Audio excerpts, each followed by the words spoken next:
اعوذ باللہ من الشیطان الرجیم بسم اللہ الرحمن الرحیم اللہم صلی علی محمد و آل محمد وعجل فرجہم۔ حسین ابن علی کا قافلہ قصر شیریں کے قریب پہنچا۔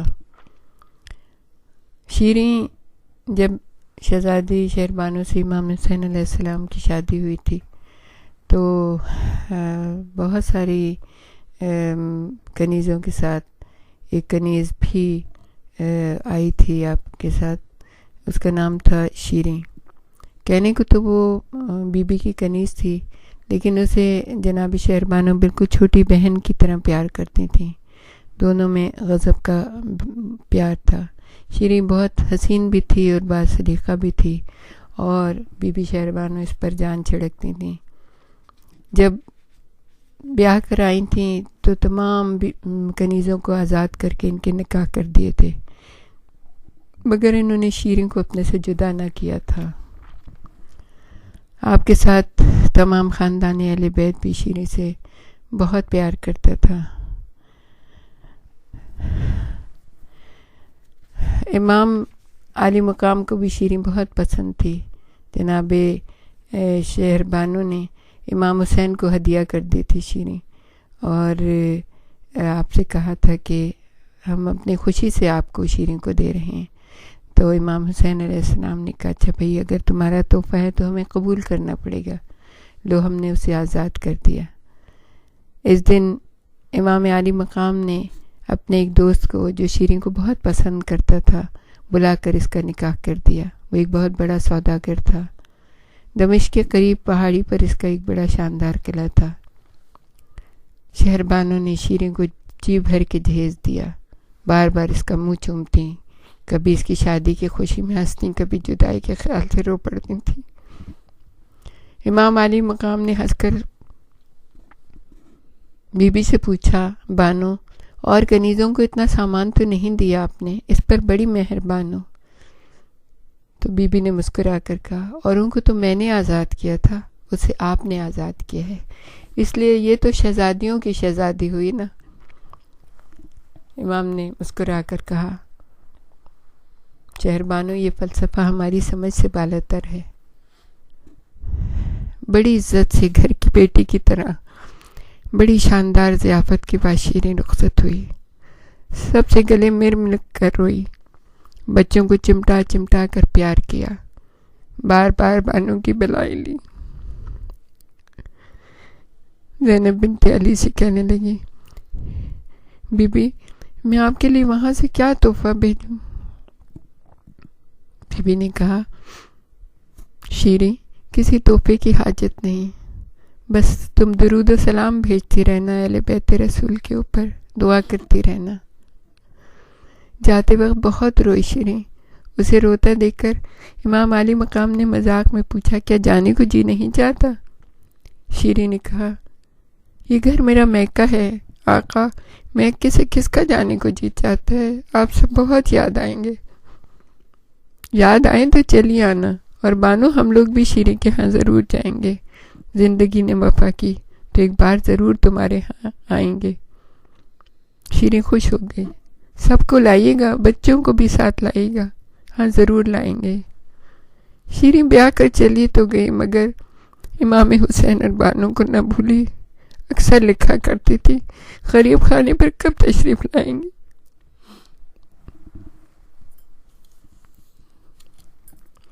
میں چشم برا ہوں۔ امام نے بانو سے کہا، نیک بخت کو لکھ دو، ہم وعدہ خلافی نہیں کرتے، تمہارے ہاں ایک دن ضرور آئیں گے۔ اور وہ دن بھی آ گیا جس کا حسین ابن علی نے وعدہ کیا تھا۔ شیریں نے کچھ اڑتی اڑتی خبر سن لی تھی کہ امام حسین میں اپنے اہل و عیال کے کوفہ جا رہے ہیں، پھر سنا کہ کسی اور طرف رخ ہو گیا۔ کربلا کی خبروں پہ تو بے انتہا پابندی تھی، باہر نہیں نکل پاتی تھی، مگر یوں ہی کچھ خبر تھی کہ شاید امام اس طرف سے گزرنے والے ہیں۔ شیریں ہر آتے جاتے قافلے کی خیر خبر پوچھواتی، شاید یہ امام حسین ہی کا قافلہ ہو، شاید اس کے معزز مہمان تشریف لے آئیں۔ یہ بھی سنتے ہیں کہ آیا امام حسین میں اہل و عیال فوج کی ہمراہی میں یزید سے ملاقات کرنے دمشق جا رہے ہیں، تب تو وہ ضرور ادھر سے گزریں گے۔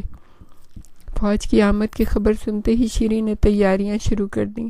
خوب اپنا گھر سجایا، نئے ساز و سامان نکالے، آراستہ کیا، اپنے پڑوسیوں کو بلا کر امام اور پورے خاندان کے بارے میں تفصیل سے بتا۔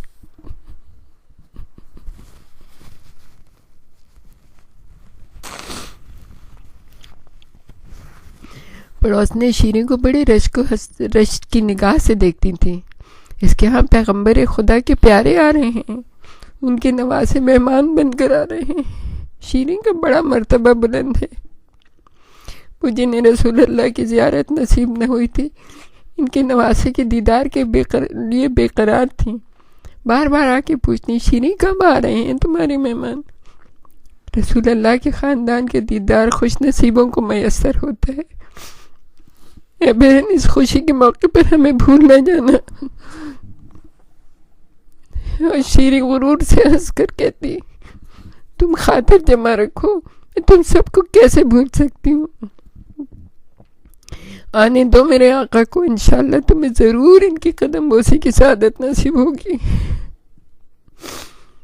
ماشاءاللہ ان کا کنبہ بہت بڑا ہے۔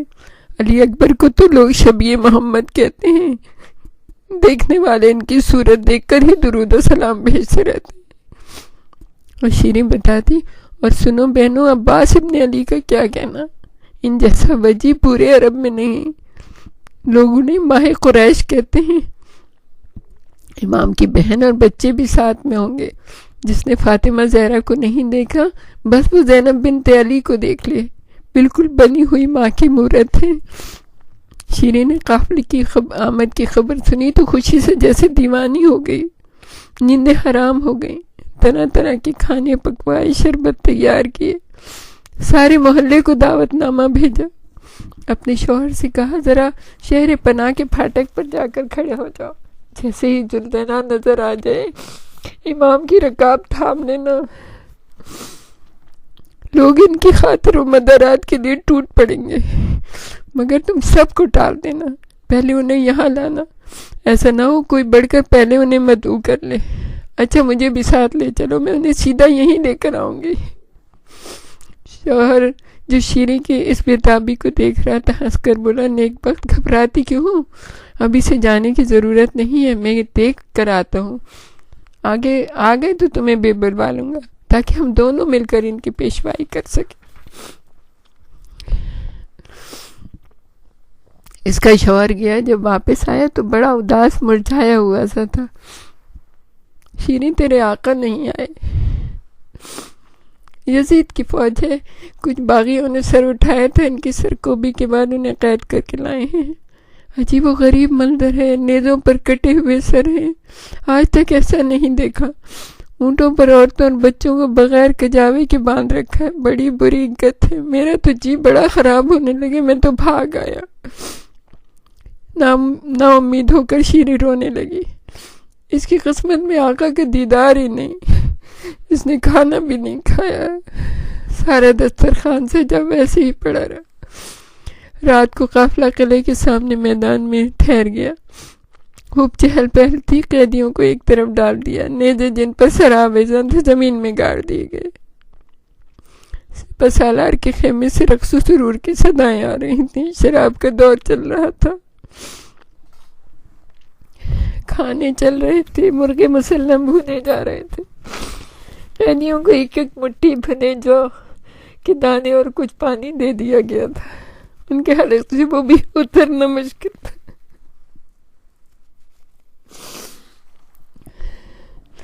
میرے پیارے چچا جان آئیں گے تب ان کے ہاتھ سے پانی پیوں گی۔ سکینہ کو ضد ہو رہی تھی، اماں پہلے اصغر بھیا کو پانی پلاؤ، وہ بہت دن سے پیاسے ہیں۔ یہ کیسے ہو سکتا ہے، چھوٹا سا بھیا پیاسا رہے میں پانی پی لوں؟ ایک ایک گھونٹ پی لے میری بیوی، پھوپھی سمجھا رہی تھی۔ تیرے بھائیوں اور بابا کی پیاس تو اللہ نے بجھا دی۔ شیریں کو اپنا ریشمی بستر کانٹوں بھرا لگ رہا تھا، کسی کروٹ سکون نہ تھا۔ چنگ و رباب کے سروں کی آواز کے ساتھ کسی کی سسکیاں اور آہیں بھی لپٹی چلی آتی تھی۔ وہ تڑپ کروٹ بیٹھتی، دل کا عجب حال تھا، کسی کا قرار نہیں تھا۔ جب بہت وحشت بڑھی تو سوچا جا کر دیکھوں تو صحیح کون مصیبت کا مارا آہوزاری کر رہا ہے۔ خدا جانے واقعی قصوروار ہیں یا بے قصور کسی دام میں پھنسائے گئے ہیں۔ زمانے کے عجیب رنگ اٹھنگے، عام طور پر معصوموں ہی کو سزائیں دی جاتی ہیں، بدکاروں کو تو چھوٹ ملی ہوئی ہے۔ اس نے سوچا یہ اتنا ڈھیروں کھانا بیکار ہی جائے گا، اگر سپہ سالار اجازت دے دے تو ان بدنصیب قیدیوں کو کھلا دیا جائے۔ سر پر چادر ڈال کر باہر نکلی جہاں قیدی جمع تھے۔ باہر بالکل اندھیرا تھا۔ ڈھونڈتی ڈھانڈتی آگے بڑھی، نیزوں پر لگے سر دیکھ کر اس پر لرزہ طاری ہوگی۔ ٹھٹک کر ایک نیزے کے سامنے کھڑی ہو گئی۔ ٹک ٹک کی باندھے وہ امام حسین علیہ السلام کے خاک و خون میں بھرے ہوئے سر کو گھور رہی تھی۔ خود اس کی نظر دھوکہ دے رہی تھی۔ اس نے سوچا کئی دن سے انہی کا خیال دل میں بسا ہوا ہے، ہر طرف انہی کی صورت نظر آتی ہے۔ یہ امام تو نہیں، بس ان کی صورت سی نظر آ رہی ہے کہ اتنے میں کسی بیوی کی نظر شیریں پر پڑی۔ تبھی تو سبھی شیریں کو پہچانتے تھے۔ انہوں نے فوراً اسے پہچان لیا، شرم و ذلت سے دوری ہو کر بالوں میں منہ چھپا لیا۔ شیریں کا جسم سر سے پیر تک لرز رہا تھا، منہ سے دبی دبی چیخیں نکل رہی تھیں، اپنی آنکھوں پر یقین نہیں آ رہا تھا۔ مگر امام عالی مقام کی صورت تو ہمیشہ سے اس کے دل و دماغ پر نقش تھی۔ اس پرنور چہرے کو ہزاروں بار خواب میں دیکھا تھا، مگر یہ کیسا ڈراؤنا خواب تھا، یہ اسے کس گناہ کی سزا مل رہی تھی۔ اس کے سامنے خون آلود سر تھا۔ چونک کر اس نے قیدیوں کے ڈھیر کی طرف نظر گھمائی۔ بیویوں کو بس نہ تھا کہ زمین میں سما جائے۔ شیریں کا شبہ یقین کی حد تک پہنچ گیا۔ وہ بیویوں کے قریب گئی، چہرے سے بال ہٹائے، چیخ مار کر بیویوں کے قدموں میں گر گئی۔ ہائے میری بدبخت آنکھیں، کیا دیکھ رہی ہیں؟ یا خدا مجھ سے طاقت بینائی چھین لے، یہ میں کیا کر رہی ہیں؟ قیدیوں میں درد کی ایک لہر سے دوڑ گئی۔ شیریں کو سب پہچانتے تھے۔ شیریں ایک ایک سے لپٹ کر رونے لگے۔ شیریں کا شوہر بھی تلاش کرتا ہوا آ گیا۔ شیریں نے رو رو کر سب کا حال بتایا، اس سے التجا کی، سپہ سالار سے مہلت مانگ کر ان سب قیدیوں کو قلعے میں لے چلو۔ وہ کمبخت کیوں اجازت دے گا؟ اجازت خریدی جا سکتی ہے۔